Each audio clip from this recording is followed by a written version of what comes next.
안녕하세요. 저는 30대 후반 미혼 여성입니다. 명절을 앞두고 있는 시점이 되니까 자연스레 가족 얘기가 많이 나오고 있는데요. 저도 분위기에 휩쓸려 가족 생각을 하다 보니 문득 마음이 씁쓸하여 글쓰게 되었어요. 원래 부모는 조건 없이 자녀한테 사랑을 준다고 하지만 모든 부모가 다 그런 건 아니라는 걸 저는 우리 엄마를 보고 깨달았습니다.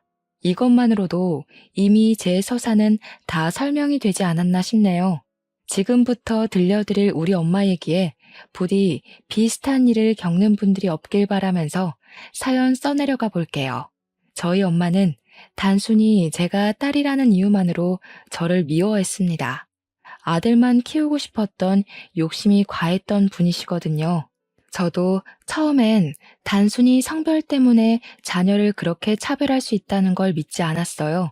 제가 엄마의 심기를 어딘가 불편하게 만들었기 때문에 엄마가 저를 미워하는 거라고 생각했고, 그래서 엄마한테 잘 보이고자 엄청나게 눈치 보고 노력하며 살았습니다.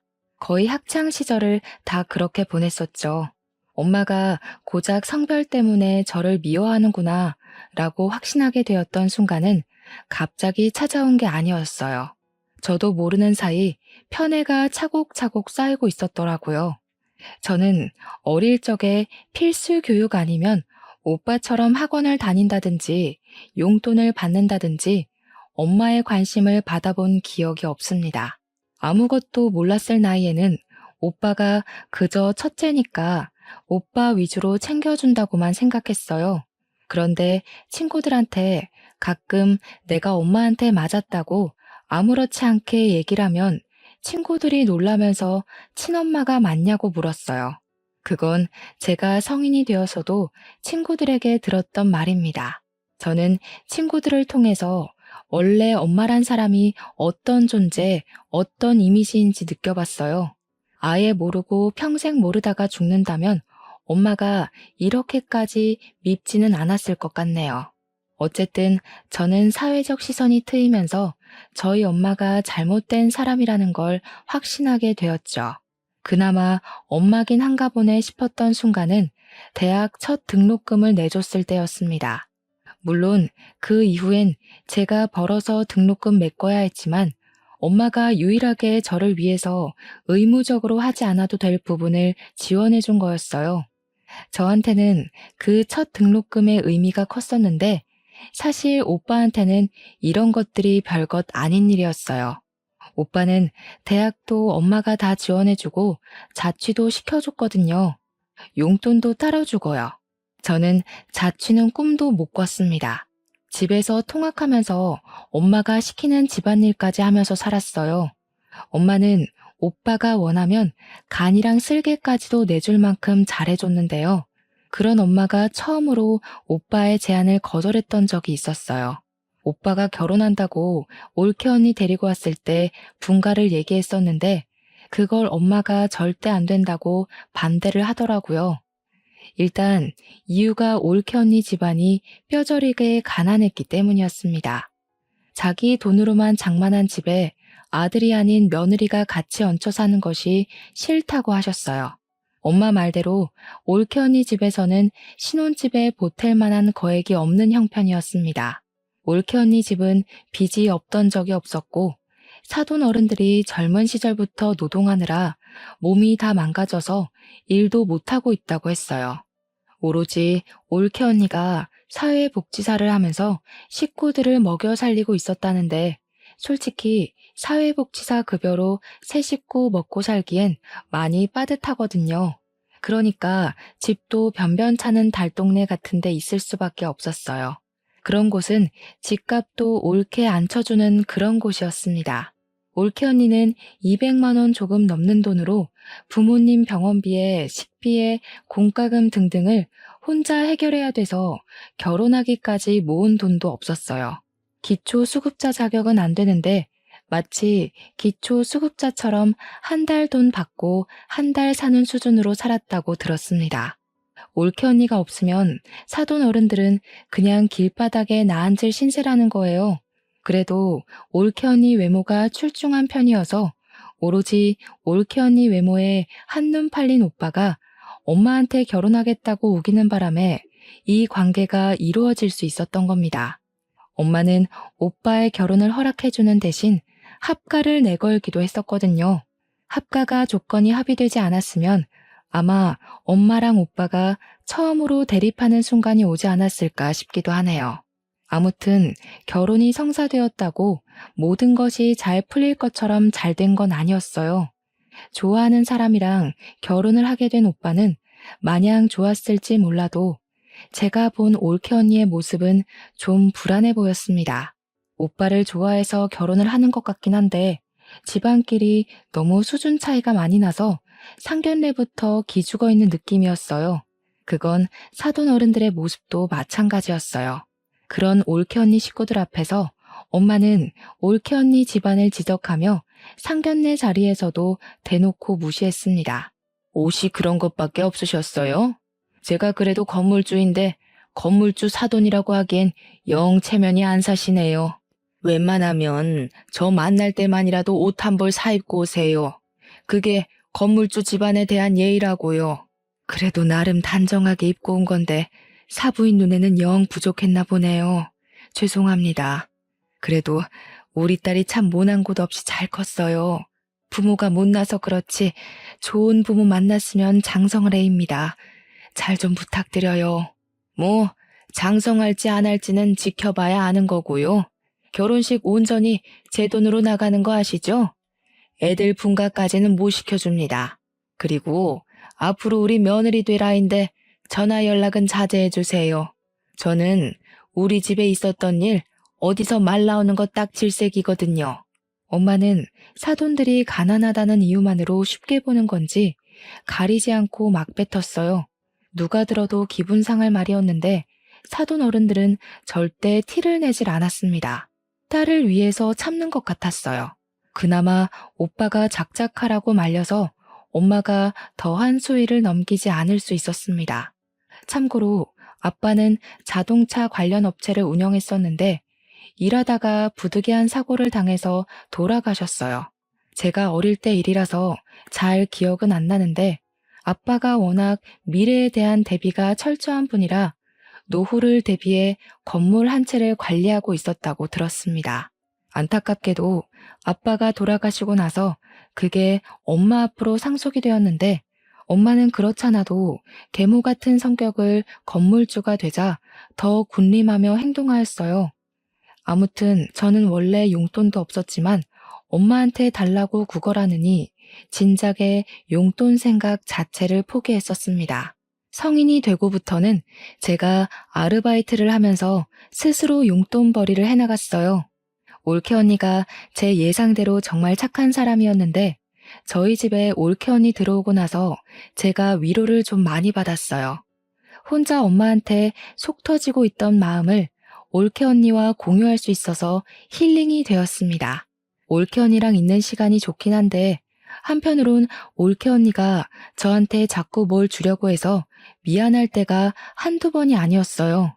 아기씨, 이거 내가 사놓고 안 하는 목걸이인데 아가씨 할래요? 아가씨 목이 길고 하얘서 잘 어울릴 것 같아요. 언니, 저번에도 챙겨주시더니 또요? 저야 좋긴 한데 저 진짜 살면서 가족한테 관심 받는 거 처음이에요. 저 챙겨주는 사람 언니밖에 없어요. 처음엔 저도 모르게 착한 올케 언니에게 더 관심 받고 싶어서 괜히 힘든 소리도 많이 하고 고민 상담하면서 위로도 갈구했었어요. 그때마다 올케 언니는 제 마음을 귀신같이 알아채고는 친언니처럼 진심으로 저를 보듬어 주었습니다. 올케 언니 덕분에 원래 가족이란 건 이런 거구나 생각했어요. 그래서 올케 언니에 대해 마음이 많이 열렸고 저도 엄마 몰래 올케 언니를 많이 도와주었습니다. 혼자 집안이라는 서름을 누구보다 제가 잘 알고 있기 때문에 저는 올케 언니에게 그런 감정을 느끼게 해주고 싶지 않았어요. 올케 언니가 엄마한테 이리 치이고 저리 치이는 걸 많이 봤거든요. 엄마는 그냥 여자를 싫어하는 건지 저한테만 괄시를 했던 게 아니라 올케 언니도 그저 여자의 가난까지 더해서 심하게 미워하더라고요. 아유, 너는 가난한 냄새를 아주 달고 다니는구나. 어디 가서 내 며느리란 소리 하지 마라. 급이 안 맞아서야 원. 엄마는 저한테 그랬던 것처럼 올케 언니에게 막말을 서슴지 않되 다행히도 손찌검은 안 했고 이래라 저래라 명령질만 장난이 아니었습니다. 올케 언니가 사소하게 실수하는 것도 전부 트집 잡는 걸로 모자라 올케 언니의 살림 방식을 굉장히 싫어했어요. 야, 너 화장실 식초로 씻었니? 꾸진 년이 꾸진 짓만 하고 있네. 이 집에 비싼 물건들이 얼마나 있는데 냄새 배게 하려고 작정했어? 당장 환기시켜. 이런 식으로 올케 언니가 욕을 먹을 때면 제가 그거 달래준다고 늦은 새벽에 제 방으로 올케 언니를 몰래 불러서 맥주 한잔하며 엄마 뒷담 많이 깠습니다. 저도 저지만 올케 언니도 제가 아니었으면 이 집에서 못 버텼을 거라고 고마워해줬어요. 그렇게 저희 둘은 갈수록 사이가 많이 돈독해졌는데 얼마 안 가 대학을 졸업한 저는 집이랑 좀 먼 곳에 취업이 되어 독립을 하게 되었어요. 그간 제가 아르바이트 하면서 안 쓰고 모은 돈이 있어서 보증금 마련은 충분했습니다. 드디어 엄마한테서 해방될 수 있었다는 생각에 무척 신이 났었지만 한편으로는 혼자 남게 될 올케 언니가 걱정이 되어서 썩 좋지도 않았어요. 하지만 제가 올케 언니를 데려올 수 없는 상황이잖아요. 만약 올케 언니가 정말로 제 친언니였다면 저는 망설임 없이 올케 언니를 데리고 나왔을 겁니다. 어쩔 수 없지만 올케 언니와 헤어져야 했던 저는 연락을 자주 하기로 하고 아쉬운 작별을 했어요. 실제로 올케 언니랑 몇 달 꾸준히 연락을 하면서 가족보다 더 가족처럼 안부를 묻고 살았습니다. 그러던 어느 날 올케 언니한테서 자정이 다 되어 연락 온 건 그날이 처음이었는데요. 언니가 우리 집에서 하룻밤 신세 질 수 있겠냐고 묻더라고요. 너무 놀라서 이 늦은 시간에 오겠다는 거냐고 되물었으나 제가 잘못 들은 건 아니었더라고요. 그런 부탁을 하는 올케 언니 목소리가 많이 안 좋아 보여서 저는 택시로 마중을 나갔습니다. 오랜만에 본 올케 언니는 얼굴이 말이 아니게 헬쑥했고 뺨이라도 맞았는지 한쪽 볼이 부어 있었어요. 이거 왜 이래요? 설마 엄마가 이랬어요? 엄마가 이제 언니 때리기까지 하는 거예요? 그냥 좀 실수로 그릇을 깼는데 이렇게 됐어요. 제가 잘못한 건데요, 뭘. 근데 좀 속상해서 아가씨가 너무 보고 싶더라고요. 늦은 시간인데도 연락 받아줘서 고마워요. 올케 언니는 거짓말을 잘 못하는 사람입니다. 그래서 저는 올케 언니 잘못으로 뺨을 맞았다는 게 거짓말이라는 걸 눈치챘어요. 집에 가서 올케 언니랑 제대로 대화를 해보았는데 역시나 올케 언니 실수 때문에 맞은 게 아니었더라고요. 오빠가 올케 언니한테 반찬 투정을 했는지 실수로 접시를 밀어서 그릇을 깨뜨렸는데 엄마가 그 소리를 듣고 방에서 뒤늦게 나와 확인하고는 냅다 올케 언니 귀싸대기를 날렸다는 겁니다. 한 대가 아니었다는 것은 더 충격이었어요. 그런데 여기서 더 황당하고 짜증났던 건 올케 언니가 엄마한테 맞고 있는 그 상황에서 오빠는 올케 언니를 향해 혀만 끌끌 차고 있었다고 하지 뭡니까? 언니한테까지 그럴 줄은 몰랐는데 진짜 그 사람들 정신이 나가도 단단히 나갔네요. 이거 가정폭력이잖아요. 언니가 신고하겠다고 하면 제가 무조건 도울게요. 우리 신고합시다. 괜찮아요. 그냥 오늘 밤만 좀 재워줘요. 내일 아침 일찍 들어가 봐야 돼서 먼저 좀 잘게요. 올케 언니는 우리 집에서 더 큰 보복이 돌아올까봐 두려워하는 얼굴이었습니다. 올케 언니가 한 번은 오빠한테 이혼 얘기도 했었다는데 오빠가 그걸 엄마한테 고자질하는 바람에 엄마가 또 올케 언니를 잡아먹으려 했다네요. 우리 엄마 성격에 자기 아들 커리어에 이혼 이력이 남는 게 싫어서 이혼을 절대 거절했을 거란 말이죠. 아마 그때도 올케 언니가 엄마한테 맞지 않았을까 싶은 생각이 들었어요. 이왕 우리 집에 온 거 올케 언니가 오늘만큼은 마음 편히 잠을 자고 갈 수 있도록 방안을 최대한 따뜻하게 만들어 주었습니다. 다음 날은 뭐 그리 빨리 오는 건지 올케 언니를 웬만하면 보내기 싫었는데 어쩔 수 없이 배웅을 하면서 혹시라도 무슨 일이 있으면 언제든지 찾아오라고 우리 집 비밀번호도 알려줬어요. 올케 언니는 정말 고맙다고 하고 그렇게 지옥 구덩이로 돌아갔습니다. 그리고 저는 올케 언니를 그렇게 보낸 걸 여전히 뼈저리게 후회하고 있어요. 제가 다음으로 들은 올케 언니 소식은 유감스럽게도 사망 소식이었거든요. 일하다가 연락을 받았던 저는 상부의 얘기에 이를 빼고서 장례식으로 헐레벌떡 달려갔습니다. 올케 언니 영정사진과 그 앞에서 울고 있는 올케 언니 부모님을 보았어요. 그리고 그 와중에 소름 끼쳤던 건 눈물 한 방울 안 흘리는 오빠보다 시시덕거리며 조문객들이랑 떠들고 놀고 있는 엄마 모습이었습니다. 아우, 여기 음식업체 어디니? 떡이 굳었네 굳었어. 전화해서 좀 따져라. 돈을 얼마나 줬는데 서비스가 이 모양 이 꼴이야? 그때는 엄마가 다른 날보다 더 사람 같지 않아 보였어요. 엄마의 망언이 빈소 전체로 퍼지고 있는데도 가난한 집안이었던 사돈 어른들은 이 장례식을 차려준 엄마를 차마 뒤집어 엎질 못하고 있었습니다. 사돈 어른들이 더 분에 받쳐서 올케 언니를 향해 울고 있는 걸 제가 더 못 참겠더라고요. 그래서 저는 그간 어릴 때부터 받아온 차별과 멸시와 편애에 대한 서름을 담아서 엄마한테 달려갔어요. 식탁 위에 있는 육개장 그릇을 들고서 그대로 엄마 얼굴에 뿌려버렸습니다. 이년이 돌았나? 이게 뭐야? 뭐하는 짓이야 이 정신 나간 년아. 진짜 정신 나간 게 뭔지 보여줘? 사람이 이만큼 정신 나가도록 한 게 누군데 이제 하다못해 사람까지 죽였어. 엄마는 살인자야. 엄마가 뭔데 잘 살려고 하는 사람들을 죽여버려.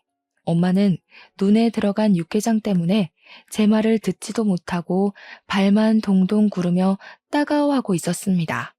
제 얘기를 들었다고 하더라도 고춧가루 통증 때문에 대답을 할 수 없었다고 보는 게 맞겠네요.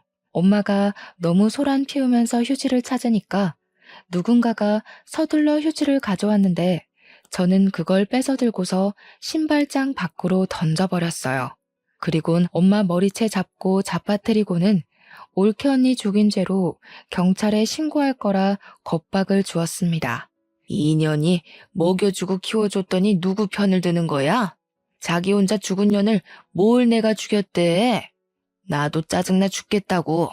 갑자기 죽어버려서 사람 돈 쓰게 만들고 말이야. 부조금 다 내가 가져갈 거니까 아무도 손대지 마. 올케 언니가 삶을 스스로 포기했을지언정 그렇게 만든 원인은 당연히 엄마랑 오빠라고 생각했습니다. 손만 안 댔다 뿐이지 올케 언니에게 엄마랑 오빠는 분명한 가해자였어요. 장례식장은 첫날부터 시끄러웠습니다. 제가 엄마를 막대하고 있자 뒤늦게 오빠가 달려들어서 저를 밀쳤는데 그대로 밀쳐지는 저를 사돈 어른들이 붙잡아 주어 넘어지진 않았어요. 사돈 어른들은 저를 보고서 용기를 얻은 건지 이제야 엄마한테 한 소리를 하기 시작했습니다. 이 악마 같은 사람들, 우리 딸을 감히 총 부리듯 부려요? 어쩐지 우리 같은 집안을 사돈으로 받아준다고 할 때부터 이상했어. 우리 딸 이런 식으로 부려먹고 죽이려고 데려간 거지. 어디서 가난뱅이 주제에 건물주한테 큰 소리를 쳐요? 아무것도 없이 쓸모없는 몸뚱이만 들고 시집 왔으면 그 정도는 감당했어야지. 세상에 공짜가 어딨어? 내가 정신 나갔다고 남의 집 거지 새끼를 애지중지하며 데리고 살겠어? 내 딸 입에 들어가는 쌀 한 톨도 아까운 마당에? 엄마는 오빠 덕분에 겨우 눈을 뜨고는 우리한테 삿대질을 하면서 망언을 퍼부었습니다. 그러면서 자기가 차린 장례식장이니 당장 꺼지라고, 아니 올케 언니 장례식 여기서 정리하자고 난동 부리기 시작했어요. 결국 보안 직원 오면서 상황은 정리되었습니다. 보안 직원 지키고 있는 가운데 올케 언니 장례식은 3일을 겨우 보낼 수 있었어요. 엄마랑 오빠 때문에 올케 언니 앞에서 마음 터놓고 울어보지도 못하고 완전 냉전 상태로 장례식을 마무리했습니다. 저는 이대로 올케 언니를 억울하게 보낼 수 없었어요. 끝까지 잘잘못 모르는 악마 같은 제 가족을 벌 주고 싶었습니다. 저도 그만한 도전을 해볼 수 있는 직장인이었으니까요. 가장 먼저 찾아간 곳은 바로 우리 집이었어요. 언니의 물건이 다 그 집에 있으니까 들어가기 끔찍한 그곳을 제 발로 찾아갔습니다. 아이고, 가난뱅이 자식 납시였네. 네가 거기서 감히 남의 집 사람들을 옹호해? 이제 너는 내 딸 아니야. 내 집에서 당장 나가. 내가 언제 엄마 딸이었던 적은 있어? 자식이라고 낳았으면 조건 없이 당연히 해줘야 되는 의무 말고는 엄마가 나한테 뭘 해줬는데? 대학 등록금 한 번 내준 거? 그건 엄마가 자식한테 해주는 지원이 아니라 내가 엄마 뒤치다꺼리한 비용으로 받은 거지. 엄마가 나한테 뭘 해줬다고 생각하는 것만큼 나도 엄마한테 똑같이 해주느라 힘들었으니까 그딴 걸로 생색낼 생각 마. 그 뒤로도 엄마가 제게 시비를 걸었는데 그냥 무시해버렸습니다. 저는 오빠가 출근하고 없는 방으로 들어가 올케 언니 물건을 뒤졌어요. 그런데 감쪽같게도 올케 언니 물건이 없더라고요. 설마 벌써 내다 버린 건가 싶어 불안감이 엄습해 왔습니다. 당장 엄마한테 가서 올케 언니 짐 어쨌냐고 따졌더니 엄마가 콧방귀를 끼대요. 아, 그 꾸질꾸질한 옷들? 저 방에다 처박아뒀다. 갖다 버리려다가 내 손 더러워질까봐 놔뒀는데 얼른 좀 치워버려. 괜히 돈 빼먹는 귀신이라도 붙을라. 저희 본가에는 창고로 쓰는 방이 하나 있었는데 그곳은 보일러도 안 들어오는 방이에요. 엄마가 그곳을 가리키길래 문 열고 들어가 봤습니다. 사용하지 않는 곳이라서 전등 설치도 안 했기 때문에 창문도 없는 그 방은 깜깜 그 자체거든요. 그나마 거실에서 들어오는 불 때문에 문을 열면 안이 보이는 정도였어요. 그렇게 확인한 방 안은 정말 경악할 정도로 말이 안 나왔습니다. 올케 언니가 저 없는 동안 내내 여기서 지냈는지 베개랑 이불 곱게 개어져 있었고 언니 옷 몇 개랑 신발까지 전부 이 안에 있더라고요. 이 방에서 생활을 했던 것 같았습니다. 그걸 보자 미친 듯이 부하가 치밀어 오르면서 눈물이 났지만 참았어요. 당장의 감정 때문에 엄마랑 오빠를 더 크게 벌할 수 있는 기회를 놓칠 순 없었습니다. 저는 꽤 큰 가방을 들고 왔으나 챙길 것 몇 없는 언니의 물건을 전부 가방에 담고 집을 나왔어요. 나올 때도 엄마가 근처 얼씬도 하지 말라는 욕을 하길래 대문을 한번 발로 차주고 돌아섰습니다. 그러고는 그 짐을 사돈 어른 댁에 전달해 주었어요. 사돈 어른들은 언니의 조촐한 유품들을 보면서 또 한 번 눈물을 흘렸습니다. 정말 고마워요. 우리 딸한테 사돈 아가씨처럼 좋은 동생이 있었다면 이렇게 외롭게 가진 않았을 텐데 우리 딸에게 좋은 가족이 되어주어서 정말 고맙습니다. 안사돈 어른은 난임이라서 올케 언니도 힘들게 얻은 자식이라고 했습니다. 힘들게 얻은 자식을 지켜주지도 못하고 그렇게 황망하게 보냈으니 저는 상황을 이렇게까지 만든 엄마가 더더욱 악마로 느껴졌어요. 저는 꼭 올케 언니의 억울함 풀어주겠다고 근거 없는 약속을 했고 사돈 어른들을 위로해 주었습니다. 원래는 바로 집에 가려고 했는데 사돈 어른들이 보채서 저녁까지 먹고 갔어요. 저를 세심하게 챙겨주는 사돈 어른들 관심을 받으면서 올케 언니 생각이 많이 났습니다. 사돈 어른들과 올케 언니의 마음이 비슷하게 닮아 있는 것 같았거든요. 맛있게 식사를 마친 저는 설거지를 대신 해드리려고 했어요. 그런데 갑자기 방에서 나온 바깥 사돈 어른이 제게 하얀 봉투를 내미는 바람에 다시 자리에 앉게 되었습니다. 장례식 때 도와줘서 고마워요. 아가씨 없었다면 우리 딸 3일장도 못 치렀을 거예요. 이건 고맙다고 주는 사례비예요. 네? 아니에요. 저 이런 거 받으려고 그랬던 거 아니에요. 올케 언니는 저한테도 가족 이상으로 좋아했던 사람이었어요. 저도 화가 나서 그랬던 거지 절대 뭘 바라고 그런 거 아니니까 이러지 마세요. 먼저 떠난 우리 딸이 종종 전화와서는 아가씨 얘기를 했었어요. 친동생 있는 집안 안 부럽다고 그렇게 좋아했었는데 그게 내가 내내 고마워서 그래요. 너무 거절하는 것도 그분들께 예의가 아닌 것 같아서 저는 결국 그 봉투를 받아야만 했습니다. 그리곤 그 돈을 고이 모셔뒀다가 다음에 사돈댁 집들이 선물이나 사가야겠다고 생각하면서 나왔어요. 집으로 돌아가는 동안 택시 안에서 올케 언니 생각이 너무 많이 나서 저도 울음이 터져버렸습니다. 그렇게 택시에서 기력을 다 빼고 집 건물로 들어갔는데 그때 제 눈에 우편함이 들어왔어요. 생각 없이 우편물을 뽑았더니 거기에 올케 언니 이름으로 된 봉투 하나가 있더라고요. 저는 얼른 집에 돌아가서 그 우편물을 뜯어보았습니다. 거기엔 웬 USB 하나랑 언니 휴대폰, 병원 진단서, 그리고 언니 유서로 보이는 편지가 있었어요. 내용에는 제게 고맙다는 내용과 엄마랑 오빠가 언니를 어떻게 괴롭혔는지 폭행 장면, 폭언 녹음도 있었습니다. 그리고 중간에 언니가 가출한 것으로 예상되는 녹취도 담겨 있었어요. 가출을 했으면 쭉 도망칠 것이지 왜 며칠만 나갔다 온 것일까? 그게 좀 궁금했는데 그 내용은 따로 설명이 없었습니다. 어쨌든 집으로 돌아온 올케 언니는 다시 시작된 괴롭힘에 괴로워서 결국 스스로 안 좋은 쪽을 선택한 것 같았어요. 그 사실은 언니가 남긴 이 우편물들로만 봐도 정황이 확실한 부분이었습니다. 그리고 유서에는 좀 충격적인 사실이 적혀 있었는데요. 그 안에는 보육원 주소가 적혀 있었고 그게 올케 언니 아기라는 내용이 담겨 있었어요. 오빠의 자식이 맞지만 올케 언니가 일부러 가족들에게 임신 사실을 알리지 않았다고 합니다. 그 문구를 보자 올케 언니가 어느 날을 기점으로 부쩍 살이 오른 걸 본 적이 있었는데 그게 임신 때문이었나 싶은 직감이 왔어요. 그 당시 제가 올케 언니에게 몸매 변화에 대해서 물은 적도 있었거든요. 요새 살기가 편한가 식욕이 자꾸 오르네요. 아무래도 살 좀 빼야 될 것 같죠? 아가씨는 어떻게 그리 날씬하고 예뻐요? 그땐 올케 언니가 제가 묻는 말에 능청스럽게 대답하고 주제를 돌리길래 전혀 눈치를 못 챘습니다. 근데 그게 임신 때문이었다니 그렇다면 녹화 장면에서 가출을 한 걸로 보이는 그건 출산을 해야 했기 때문이었나 하는 생각이 들었어요. 엄마랑 오빠는 원래 언니한테 관심이 없었으니 언니가 저한테 그랬던 것처럼 능청스럽게 변명을 했다면 그들은 그냥 곧이곧대로 언니가 살이 쪘구나 그렇게 믿었을 겁니다.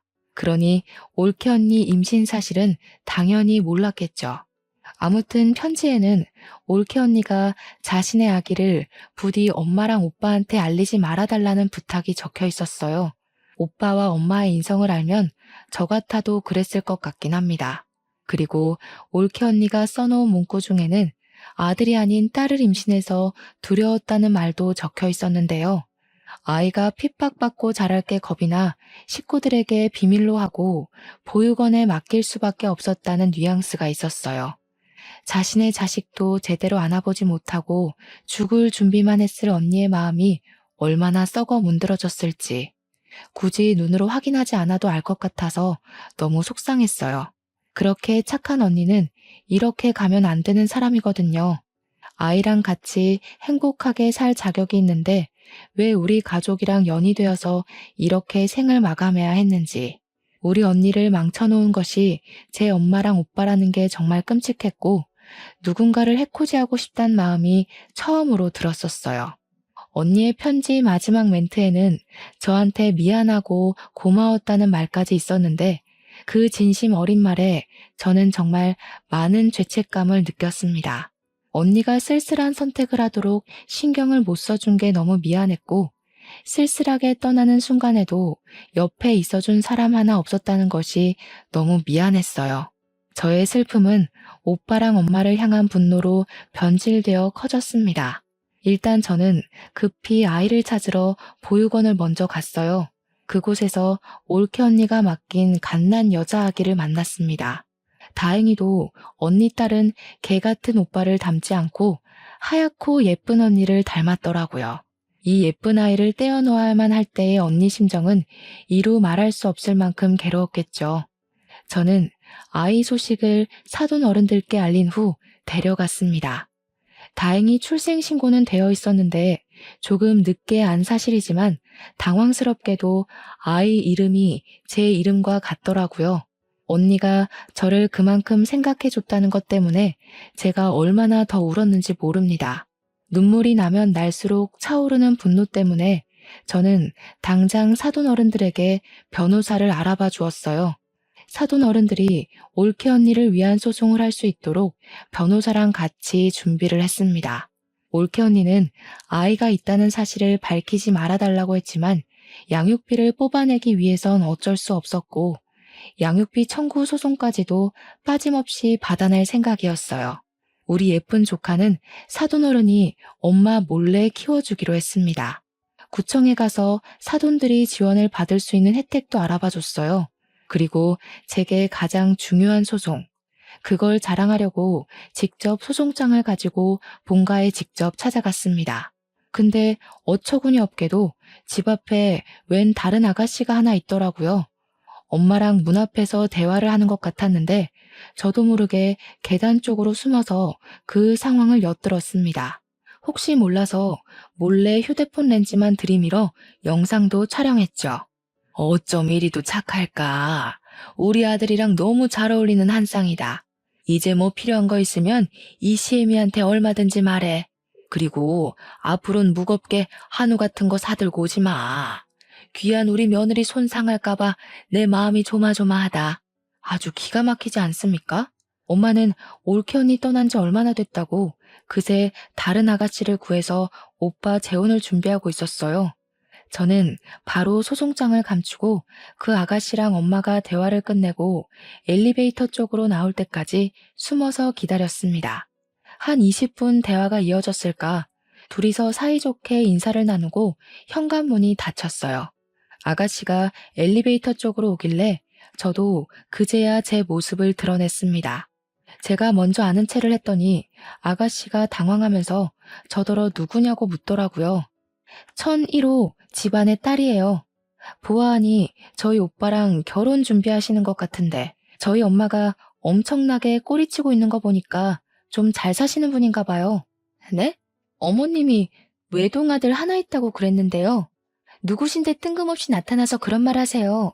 알지도 못하는 사람을 왜 상대해줘야 하는지 모르겠네요. 비켜주세요. 긴 말 안 할게요. 저희 오빠랑 결혼하지 마세요. 만난 지 얼마 안 되셨을 거 아니에요. 저희 올케 언니가 죽은 지 얼마 안 됐으니까. 저희 올케 언니는 돈 없다고 갈굼당해서 죽었거든요. 그쪽은 돈이 있는 것 같은데 이제 엄마가 그쪽 돈 빨아먹으려고 갈굼하겠네요. 제 말이 안 믿기시면 가족관계 증명서 가져오고요. 아가씨는 제 말에 당황해서 일단 답변을 못했습니다. 그러다 결국 제가 손에 들고 있던 소송장을 보여줬더니 어느 정도 우리 집안에 문제가 있다는 걸 느낀 것 같았어요. 이 아가씨는 오빠보다 나이 많은 노처녀더라고요. 제 얘기를 믿고 자신과 우리 집안 돌아가는 상황을 설명해 주었는데요. 이 아가씨 엄마랑 우리 엄마는 동창 사이였고 여자 쪽에서 결혼이 더 급한 건지 만난 지 2개월 만에 결혼 약속을 했다고 하더라고요. 만난 지 2개월이면 올케 언니가 죽기 전이란 말이죠. 오빠가 바람까지 피웠다는 뜻입니다. 어쨌든 죽은 올케 언니가 오빠와 혼인신고를 안 했기 때문에 그 아가씨는 오빠가 결혼을 했었던 유부남이란 사실도 모르고 있었어요. 저는 더더욱 그분에게 이 결혼 절대 하지 말라고 신신당부를 했습니다. 그러자 아가씨가 당황하더니 사실 이번 주 주말에 상견례 날짜가 잡혀 있다고 하더라고요. 엄마는 저를 아예 가족에서 배제하기로 작정했나 봐요. 딸이 있다는 사실도 안 알리고 오빠가 상견례 한다는 사실도 알리지 않은 것 보면 말이죠. 뭐 이런 정황만 봐도 유부남인 게 들킬까봐 그런 게 뻔하네요. 오히려 잘 됐다고 생각했어요. 저는 아가씨에게 그 상견례 장소랑 시간만 알아내서 깽판 치러 찾아가기로 계획을 바꿨습니다. 그렇게 예고 없이 들이닥친 상견례 자리에서 엄마랑 오빠는 제 얼굴을 보자마자 하얗게 질려버렸어요. 아가씨는 이미 자기 가족들에게 제가 깽판 치러 올 걸 알렸는지 엄마랑 오빠만큼은 놀라지 않더라고요. 저는 가져온 소송장을 아가씨 식구들에게 전부 보여주었습니다. 그리곤 당신 딸이 만약 이 결혼을 한다면 죽은 올케 언니 꼴 날 거라고 낱낱이 알려주었어요. 그리곤 오빠가 혼인신고는 안 했을지언정 사실 결혼을 한 유부남이라는 사실도 밝혀주었습니다. 심지어 올케 언니가 시모의 갖은 핍박과 폭언에 더 이상 살고 싶지 않아 스스로 목숨을 끊겠다는 내용의 비디오 영상까지 보여주었죠. 그곳에는 엄마가 올케 언니를 함부로 대하는 장면이 노골적으로 담겨 있었어요.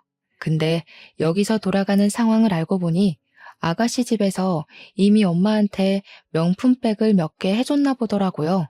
게다가 엄마가 건물주 신분을 내세우면서 예단비로 1억까지 요구한 상태였고요. 새 사돈 되시는 분은 저렴하기 짝이 없는 엄마의 행실에 결국 화를 참지 못하고 자리에서 일어났습니다. 그리곤 식탁 위에 있는 따뜻한 차를 엄마 얼굴에 뿌려버리는 거 아니겠습니까? 우리 딸이 어제 그런 말 할 때는 그래도 동창이니까 네 말을 믿었어. 근데 이런 시궁창 과거를 속이고 감히 우리한테 돈까지 바래? 우리 딸은 또 뭐라고 괴롭히면서 죽일 작정이었니? 네 아들보다 나이 많다고 종살이 시킬 생각이었어? 화딱지 나서 못 참겠네. 너 내가 고소할 테니까 두고 봐. 알고 보니 오빠 재혼에 필요한 예식장과 신혼집에 들어갈 가전제품, 신혼집까지 전부 다 아가씨 집안에서 돈을 다 대준 거더라고요. 마치 올케 언니가 우리 집 올 때 우리 집에서 신혼살림 다 대준 것처럼 말이죠. 뭐 올케 언니는 분가를 한 게 아니니까 사실상 그렇게 뭘 많이 해줬다고도 못해요. 지금이야말로 뱉어낼 게 많아진 엄마가 큰일 난 셈이었습니다. 화가 난 아가씨 엄마는 자기가 들인 돈 다 뱉어내라고 소리를 빽 질렀고 당장 사기죄로 신고할 거라며 변호사를 찾으러 자리를 박차고 나갔습니다. 엄마가 나가는 친구를 잡으려고 급하게 따라붙었지만 자기 친구한테 귀싸대기만 맞았을 뿐이었어요. 아가씨 엄마가 돈이 더 많으니까 엄마가 정말 꼼짝도 못하더라고요. 엄마는 그 성질 못 참고 화살을 제게로 돌렸는데요. 엄마가 제 머리채를 잡는 순간 마침 경찰이 들이닥쳤어요. 사실 제가 경찰에 미리 신고를 하고 이곳을 찾아왔거든요. 잘 됐다고 아가씨 엄마도 나가다가 경찰을 마주친 건지 다시 돌아와서는 당장 이것들 다 잡아가라면서 사기꾼들이라고 삿대질을 했어요. 엄마랑 오빠는 찍소리도 못하고 그대로 연행이 되었습니다. 아가씨 엄마는 결혼 준비를 위해 낭비한 금액인 1억을 손해배상 청구했어요. 엄마랑 오빠는 징역까진 안 받고 거액의 위자료를 덤터기 맞는 걸로 판결이 내려졌습니다. 이미 그것만으로 건물이든 집이든 하나는 내놓아야 되는 상황이라서 엄마가 굉장히 화났을 겁니다. 그래서 그런가 우리 집을 찾아와서 대문을 발로 차고 난리더라고요. 문 열기는 싫고 인터폰 켜고서 꺼지라고 한마디 해줬더니 엄마가 초인종에 대고 쌍욕을 하는 거 아니겠어요? 내가 너를 낳는 게 아니었는데 진짜 너는 집안의 수치다. 어떻게 한 번도 엄마 인생에 쓸모가 있던 적이 없냐? 2년 때문에 지금 얼마를 손해봤는지 알아? 거지 같은 사돈댁 챙기면서 멋대로 살 거면 영영 나타나질 말던가. 왜 우리 앞길을 망쳐? 고작 이런 걸로 망했다고 횡포 부리면 안 되지. 사돈 어른이 양육비 청구도 했어. 이번만 돈 나가는 게 아니라 지금부터 한 20년은 보내줘야 할 거야. 엄마가 건물주라서 양육비 액수도 크게 잡히더라. 어? 뭔 개소리야. 양육비가 뭔지 모르니? 네 오빠랑 죽은 년 사이에 아무것도 없었는데 무슨 수로 양육비를 청구해? 아, 뭐 그새 애라도 하나 입양했나 보지? 그런데 어쩌니? 혼인신고 처리 안 돼 있어서 그 애는 우리 아들이랑 상관이 없는데. 이렇게 멍청한 것도 엄마라고.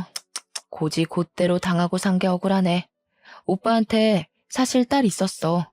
올케 언니가 그 집안에서 애 키우면 피말라 죽을까봐 숨겨두고 있었거든.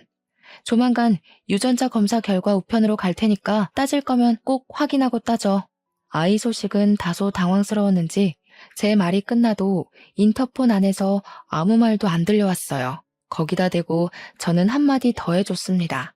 딸도 있는데 또 오빠 재혼시키면 내가 평생 따라다니면서 네 아들 혼사길 다 망쳐놓을 거라고 경고를 날렸죠.